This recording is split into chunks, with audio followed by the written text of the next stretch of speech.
Hello and welcome. You're watching News9 Live with me, Neha Khanna. On the show, we're going to focus on the most horrific Maoist attack to have struck Chhattisgarh in the last 2 years. The reverberations of Wednesday's horrific Maoist attack on a police convoy in Chhattisgarh's Dantewada district are still being felt. The powerful IED explosion tossed the targeted vehicle into the air and blew it to pieces, leaving 10 District Reserve Guards or DRG Jawans and a civilian driver dead, along with other telltale signs such as a 12 feet deep and 25 feet wide crater on the road. According to the police, 50 kilos of explosives were used to trigger this blast.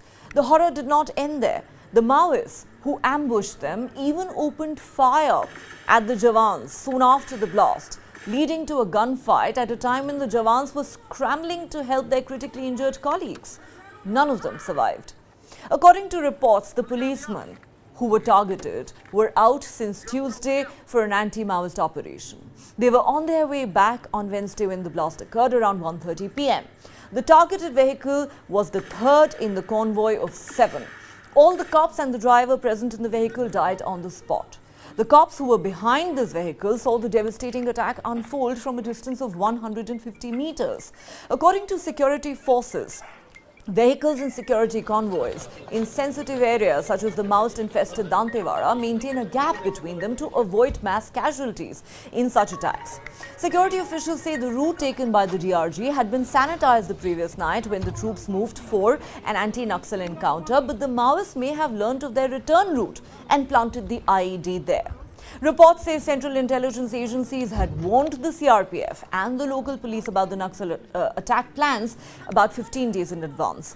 Intelligence input said Maoists were planning to carry out an IED attack on security forces in Dantewada, Sukma and Bijapur. Over the last 6 months, security forces had made several unsuccessful attempts to catch Naxal leader Hidma. The Wednesday blast, which took place about 450 kilometers from state capital Raipur, is the biggest Maoist strike in Chhattisgarh in the past 2 years. It's the deadliest Maoist attack since the 3rd of April 2021 ambush in Bijapur, where 22 Jawans were killed and 30 others injured. Even as investigations are underway, a lot of questions need to be answered. Just what went wrong? Were standard operating procedures not followed? Was the return route not cleared for use? How did the Jawans walk into a Naxal trap? Were intelligence inputs ignored? Just what explains this major security lapse? घटना बड़ी है।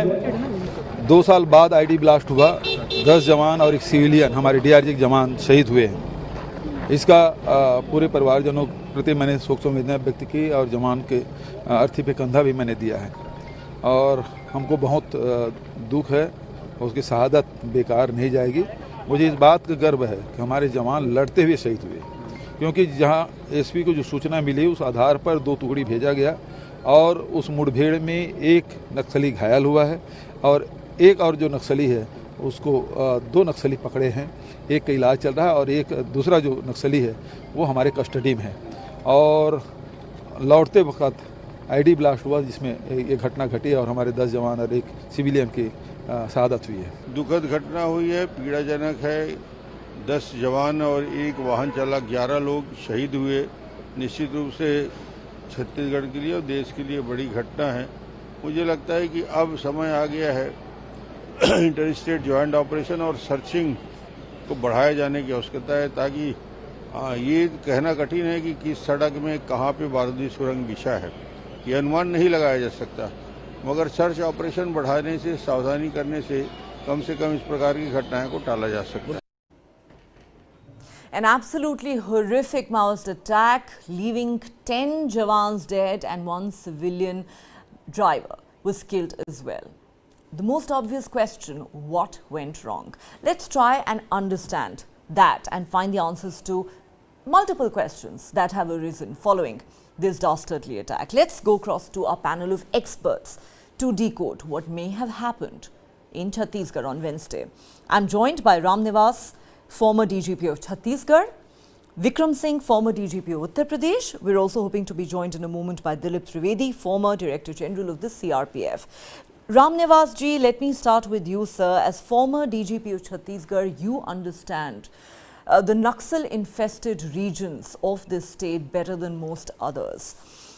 Reports suggest, sir, that central intelligence agencies had warned the CRPF and the local police that Naxals were planning an attack. This input had come 15 days before yesterday's attack. And the intelligence input said that Maoists were planning to carry out an IED blast on security forces in Dantewada, Sukma and Bijapur. What do you think went wrong, sir? While I know that investigations are underway and it is too early to jump to any conclusions, would it be safe to say that there has been a major intelligence failure and a security lapse? How do you see this? Basically, there is a different terrain in Chhattisgarh. Every district is having the different problems. It is a general intelligence that the Naxalites, they can have attack in Bijapur, Dantewada, Sukma and said adjoining district. So it's a vast area. The total area of the Bastar district, the 7 district is more than the Kerala. So definitely there is some lapse on the SOP because after 2 days operation, when the Jawans they were returning, so when the casualty have taken place, definitely there is a lapse. But we cannot say that it was a intelligence report was given. It was not an exact intelligence. It was a general intelligence. The Naxalites, they carry all these attacks during the April, May and up to mid-June. It is the season for the Tendu Patta and for the forest miner produce. They try to extract money from the basically contractors. So this is their tactics that during these days, the Naxalites, they make their attack. So the DRG, it's a basically local police force, and we cannot say that there was an intelligence failure or there was a, but definitely we can say the SOP should have been followed properly. All right, it's interesting you are making a distinction. You're saying let's not jump to the conclusion that this was an intelligence failure. But yes, we can perhaps call it a security lapse because it looks like the standard operating procedures may not have been followed. Let me bring in Vikram Singh, another very experienced former cop, into the conversation. Vikram Singh, security officials have said that the route that was taken by the DRG Jawans had been sanitized the previous night. That was when they were moving in for that anti-Naxal encounter. However, the Maoists may have learnt of their return route and planted the IED. So a very critical question arises. Was the return route cleared for the movement of these troops or not? Was standard operating procedure followed or not? In this case, what is your assessment? Nehaji, thank you for calling me over for your interview. I would suggest that it is not appropriate to sit in judgment, but there are important lessons to be drawn, and this is exactly what we are discussing. Obviously, the Naxals knew that the return route is the same, which was the entry route, and this is the major flaw that anyone possibly can commit, is to have the same route on predictable lines. You have to be absolutely unpredictable. The left hand does not know what the right hand is doing. I really don't know if the sanitization of the road opening parties was there the night before. Was the lucid interval so much or so less that it could have disclosed the movement of the force to the Naxals? Obviously, it has to be very in close proximity. Anything happening the night before can disclose to the Naxals that there is some likely movement into the foreseeable future. And therefore, there is adequate time for them to plant the IEDs. Although, as Mr. Ramnivasji has also mentioned, that the Naxals actually bombard the road during the construction itself with landmines. The only thing left for them is to do, because there are not very many roads, and these roads, if they are dotted with landmines, they are aware, the security forces are not, because mine detecting equipment is just not foolproof and fail-proof. Similarly, mine-proof vehicles are not fail-proof and foolproof. Therefore, they walked into a trap, and the rest was a human tragedy which was best avoided. Important lessons to be drawn. Intelligence report was there, but as Mr. Ramnivasji said, it was of a very general nature, not a specific nature, like something akin to weather prediction. It doesn't mean a thing. गरज के साथ छींटे पड़ेंगे या मौसम साफ रहेगा. You'd say both. No, it doesn't. Unless it is specific, any intelligence report is not worth the paper on which it is written. Number two, if you took the same route, well, I would say that it was a flaw. And yes, important lessons to be drawn. Why did they have to take the same route? They were out for a long time, but it is best that you change your routes, you can conceal and camouflage your movements. And yes, what more could have been done?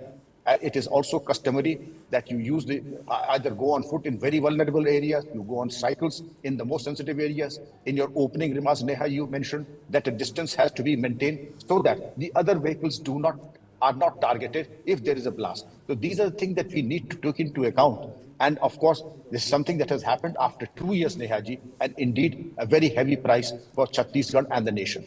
A very heavy price indeed, sir, for those soldiers, their families and for the country. We lost 22 Jawans in the April 2021 attack, and this is the most horrific attack carried out by Maoists in the last 2 years, with 10 of our Jawans being killed and 1 civilian driver also losing his life. But you raised a very important issue, sir, and I want to discuss this with our next guest. Dilip Trivedi also is with us on the show now. Dilip Trivedi, I want to ask you pointed questions. A lot is being said about whether there was an intelligence failure, whether this was a serious security lapse, whether standard operating procedures were followed or not. Ram Nevaz ji essentially makes the point that we should not jump to the conclusion that this was an intelligence failure, because the intelligence that may have been provided was of a very generic nature, probably not enough to avert a terror attack or a Maoist attack of this nature. But you know, on the other hand, Vikram Singh asks a very important question. Why was the same route taken for the convoy to return after the anti-Naxal operation or encounter that they had undertaken? Because if you've taken that route the previous night, it goes without saying that the Maoists would learn of that route. Surely a different route could have been picked for their return? Do you see that as a major security lapse? No, actually, there are, as DGCRPF, I've been in that area quite a lot. And I find that when people are speaking about failures and all, possibly they're not aware of many things on the ground. For instance, you see, it's not as if it's a big metropolis with hundreds of other roads around. There are possibly it is only one road available, but that is not the issue. The issue is, the point is that it's well-known fact that in these areas, the Maoists have been able to threaten the contractors while they are making roads to plant the IEDs well in advance when the road is being made, and they are laid there.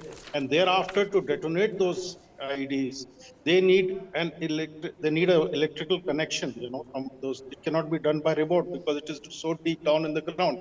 So they have to pull out wires from there and attach those wires to the detonator.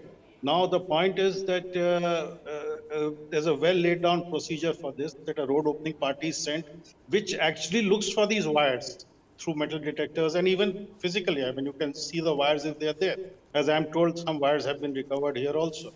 So the biggest failure has been that I think maybe a road opening party was not there, or if it was there, then it did not locate that wire, which was essential to detonate this kind of a device. If that had been done, nothing of this kind would have happened, and maybe the wires would have led to location of the IEDs without them being exploded and being neutralized by the forces. So I think the biggest security lapse has been that rather than anything else, and that must be looked into, that why this has happened when there's a laid down procedure very well for this kind of a thing. Then coming to these other issues of not using the same road, intelligence failure, after all, everybody knows that that is a Maoist infested area. You don't need too much of intelligence into that. And once, very, very occasionally, will you get a pinpointed intelligence on that way exactly this is going to happen. That is why all these other precautions are taken of putting in people for road opening parties. I think the road opening parties is the biggest secure thing. And issues like having a mine protected vehicle, this vehicle, that doesn't work, because mine protected vehicles have been blown up also. As a matter of fact, when mine protected vehicles were blown up way back, the first time 76 people died, I think it was 2007 or something. And a whole mine protected vehicle had been blown up, and it was thrown so high in the sky that when it landed, the impact of that fall only killed so many many people. So it's no protection. Mine protected vehicles are no protection. That's why they've been scantily used. The other option, of course, is use of motorcycles. That's a very good method by which which you can move in this area, because the motorcycle cannot be targeted, and if at all it is targeted, it's not going to cause a big casualty. The Maoist will not like to invest so much in just blowing up one motorcycle as they would in blowing up a vehicle. So these other options are there which have need to be actually looked into, rather than just going into this generic talks of this has happened and that has happened.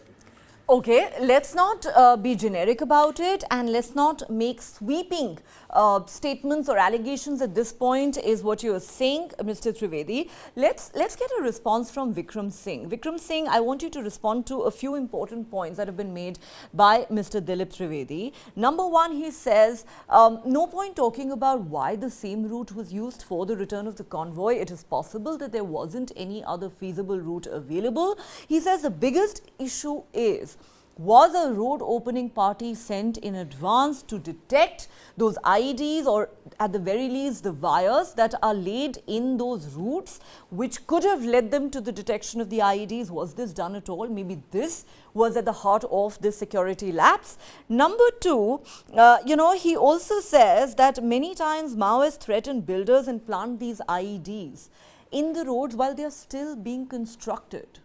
How do you respond to all of that? Nehaji, yes, my experience tells me that these IEDs are planted during the course of the construction. You may recall, you must have heard the name of Suraj Bhan. Now, of course, I would not say what is he doing now. But yes, he was an expert in the making of IEDs known as multi-bombs, and he would plant them with great dexterity during the course of the construction. At this point of time, it doesn't serve anybody's purpose to level allegations or indulge in sweeping generalization. It is not. But yes, the prudent thing to do is to, and which is always a standing operating procedure, is to draw the lessons, what could have been done better, and also what could have been qualitatively better as far as intelligence generation is concerned. There are full-fledged intelligence department of the district, the state, and the center, all work together and come out often and very often with very accurate, actionable intelligence. Of course, that is an excellent resource. But yes, the exercise today in this show also is that what better we could have done, not to level allegations at anyone. The road opening parties, their first question was the road opening parties. Yes, if there were telltale wires, if there have been, because it is not possible to have this explosion without those wires being connected to the detonator and then using the detonating device. Now, if they were ignored or they were not seen, or it was too early as far as the road opening party was concerned, it was said it was done the night before. I really don't know. For once, would it be possible for the road opening parties to identify or spot wires at the dead of night, in the light of the automobiles? Well, there are so many possibilities. Unless one sees things in detail, perhaps at the given point of time, we can only say there are a few things that we could have done better. And yes, the watchfulness of the road opening party, the identification of other telltale signs, and also the Tendu Patta sale period and other forest produce. This is the time when Naxals would like to show their presence. Okay, this is of course a time that the Naxals would want to show their presence, but the question really is, what can India do? What can the security forces do to ensure that the Maoists do not succeed in their designs? Let me go back to Ram Nevaz ji at this point. Ram Nevaz ji, another question that is being asked is that the policemen were traveling in a rented van in an area infested with Naxals, and we know that their vehicle was hit by a 50-kilogram improvised explosive device. So the question being asked by some is, why were they in a rented van in the first place in such a sensitive area?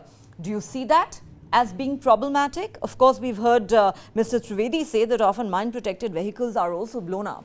But do you see this as a problem? Yeah, yes, mine-protected vehicles, they are sometimes more dangerous than the normal vehicles. They basically act when they are blown up, then there is no possibility of anyone can survive in that vehicle. Secondly, the rented vehicle, sometimes because the police vehicle, they are well identified in that area. So it is a general practice that police takes rented vehicle and they changes vehicle turn by turn so that the Naxalite they cannot identify the vehicles. So that is why they have taken the rented vehicles. And definitely because I have seen the Anpur area and Mr. Trivedi, he had also traveled in that area. Anpur is also, Aranpur, it is a single road that is going and coming, it has to be by the same road.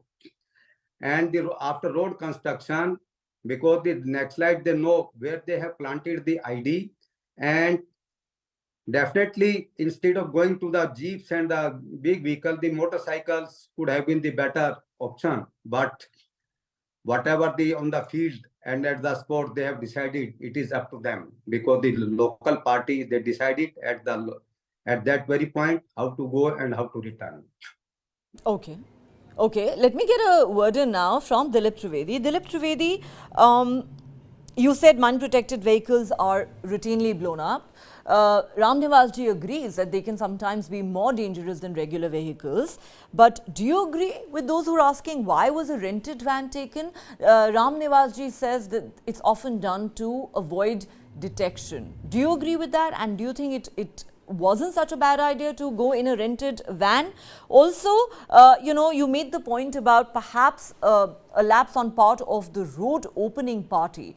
Do you believe, sir, that really is at the heart of this problem? Because whether you're traveling in a mine-protected vehicle or a rented van or any other regular vehicle, in those areas, the Jawans are always going to be vulnerable. So what's that one most important thing that needs to be done to ensure that these attacks cannot be carried out successfully, that they can be averted?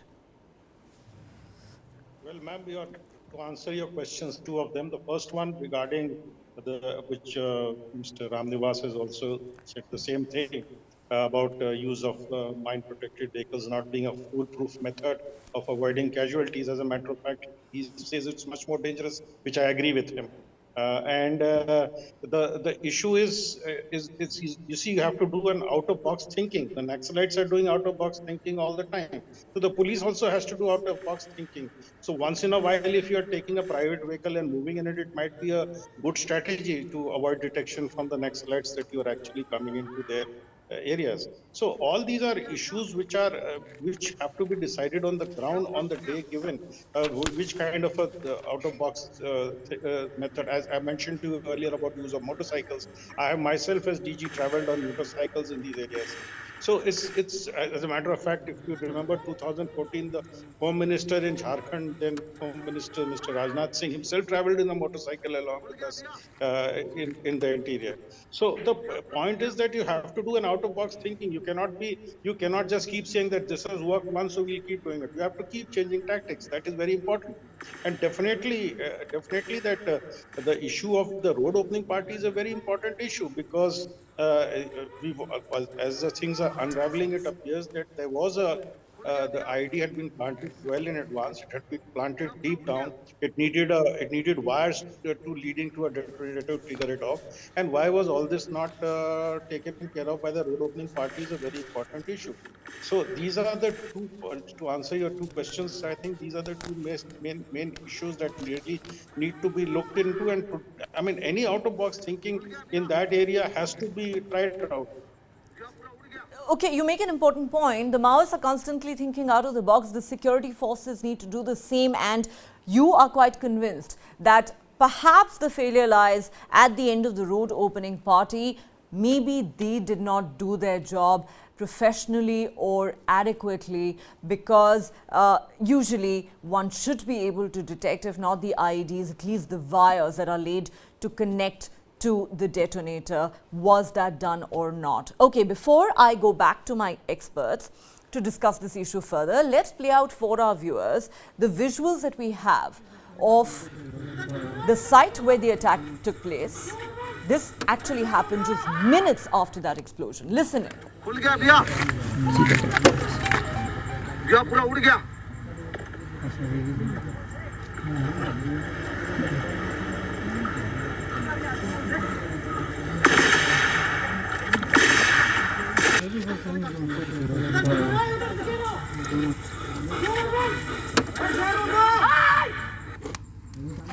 खुल गया भैया, भैया पूरा उड़ गया।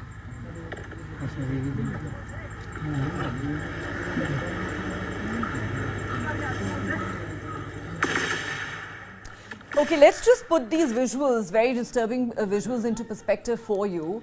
This video was taken by a Jawan who was in a vehicle as part of the same convoy behind the vehicle that was targeted by this IED. You can hear the Jawan in this video saying "Ud gaya."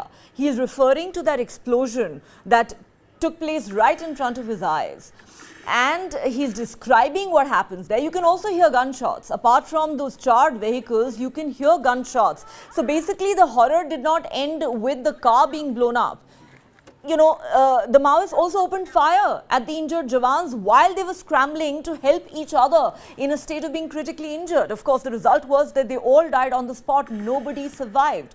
And the reason why this Jawan in another vehicle behind the targeted vehicle was able to take this video is because, according to standard operating procedures, when there is a convoy traveling in a sensitive area like this, like Dantewada, then a distance of at least 100 to 150 meters has to be maintained between vehicles to avoid mass casualties in such attacks. And there were dozens of Jawans traveling as part of that convoy. One shudders to think what could have happened if more vehicles had been targeted. In this case, there were 7 vehicles as part of that convoy.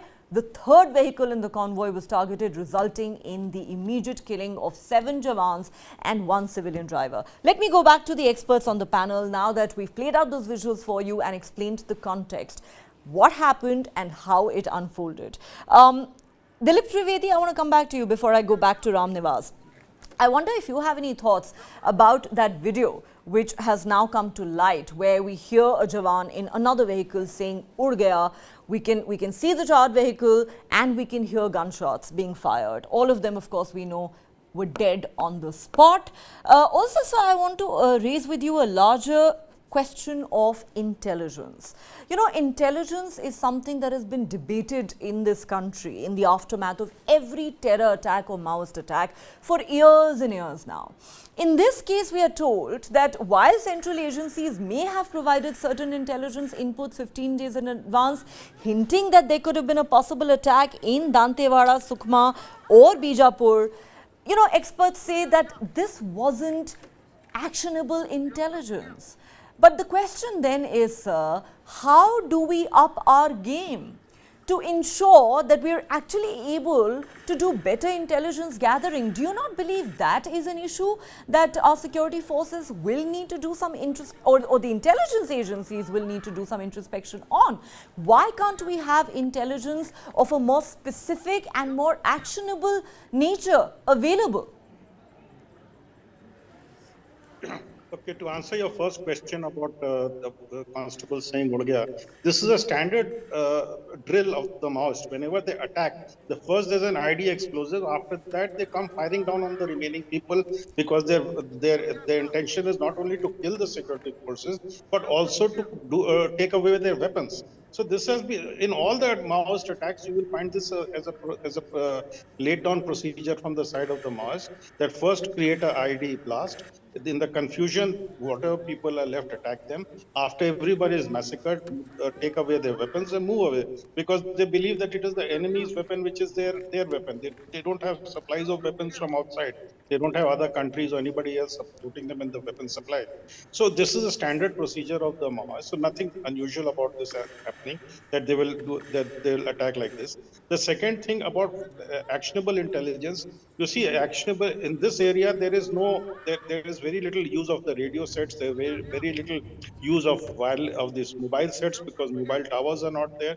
So it is basically the human intelligence which can only give you pinpointed intelligence, and it's very difficult to break into the echelons of these groups to actually develop a human intelligence, or a person or a human or one of their, or break one of their persons to join and give you the intelligence information. One.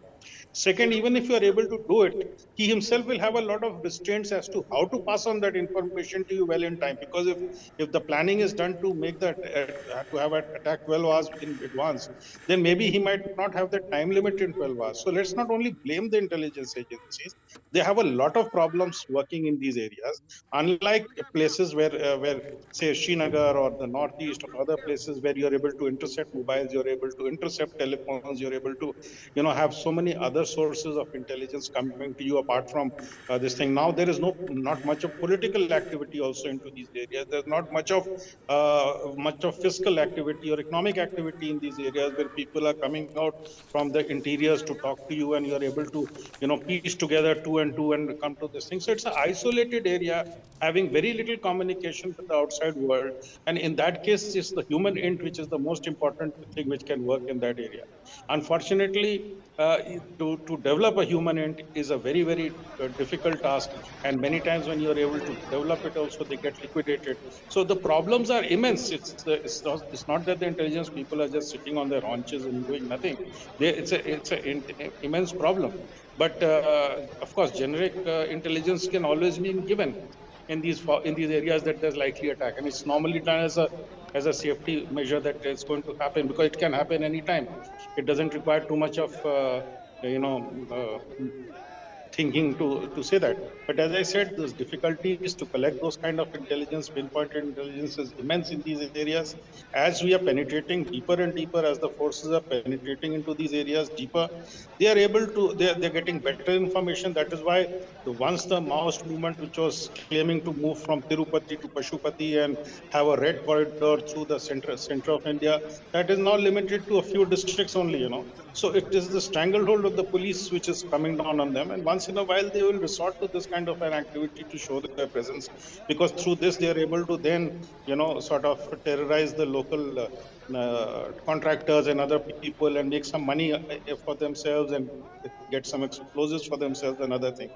So now again, when we come back to the basics of how you see, even the explosive is an explosive provided to them by the local miners, because it's not that they're getting the explosives from some other country or some other place.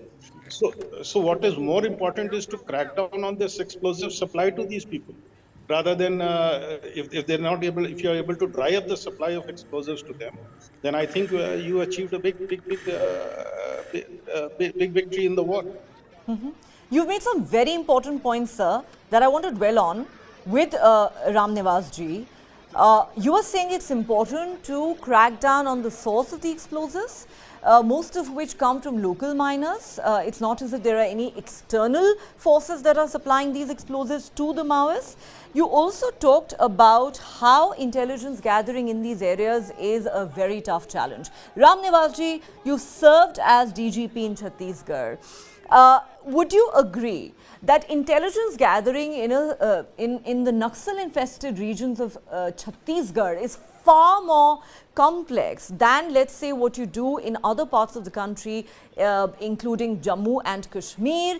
You can't really use technology. There you intercept mobile phones. Here he says what you count on more than anything else is human intelligence, and pinpointed intelligence usually comes from there. But would you agree, sir, that apart from the complex topography of this area, most of these are densely forested areas, it's easy for the Maoists to carry out these attacks and then escape into the forest.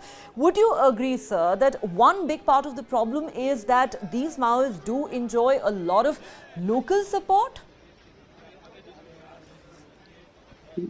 Yes, I agree with Mr. Trivedi that to collect intelligence in this area is the most difficult task, because the topography and the scattered population of the tribals, and then the lack of the communication network as in the other areas of the country. So intelligence only 2 by 2 kilometers that we can collect, and basically operations say 10 by 10 kilometer that can be done, and in certain areas even 4 by 4 kilometer area is very difficult to carry out the operations. Number two, the how to supply. Basically, the Chhattisgarh police and CRPF and the other CAPFs, they are trying their best to control the supply of the basically the IDs and to basically block their economic chain also. So they are doing their best. But in spite of all those things, ultimately the area is so vast, and sometimes they say 300 kilometer by 100 kilometer. Some areas, there are 6 or 7 areas in that region where we don't have any existence. So it is very difficult to have the intelligence in that area. So I do agree with Mr. Trivedi that it's a complex thing, and the local police, they have to devise their own method, and they are doing it very well. Because the DRG boys, they are the local boys, so they know how to act and how to carry out the operation in that area. Okay. Let me go back to Dilip Trivedi. Sir, as somebody who served as the Director General of the CRPF, somebody who's obviously dealt with many such difficult situations in the past, if I could ask you to look at the bigger picture for us, how big is the challenge of left-wing extremism in India as of today, April 2023? We're talking about how this is the worst attack in the last 2 years. April 2021, we lost 22 Jawans. This time we've lost 10 Jawans and a civilian driver. There have been attacks over the years. One of the worst again was in 2013 when the entire top brass of the state unit of the Congress party was wiped out in one single Maoist attack. So coming back to 2023, how big is the threat of Naxal violence in states like Chhattisgarh? And what is the way forward, sir, for us? Actually, the only threat left is in Chhattisgarh. The rest of the country seems to have got over the Naxal problem. There is some remnants of it in Jharkhand, but that is more of local hoodlums pretending to be, terrorists and Maoist. But if you see, the hardcore Maoist element is left only in Chhattisgarh and hardly anywhere else in the country. So we have actually been very, very successful. As a matter of fact, when I was DG CRPF, Mr. Ramnivas was then DG at Chhattisgarh, and I worked very closely with him there. And we have been able to actually contain these guys from a very large threat to the country's internal security, which was one time described by the then Prime Minister as the biggest internal security threat. Now it is down to a few districts.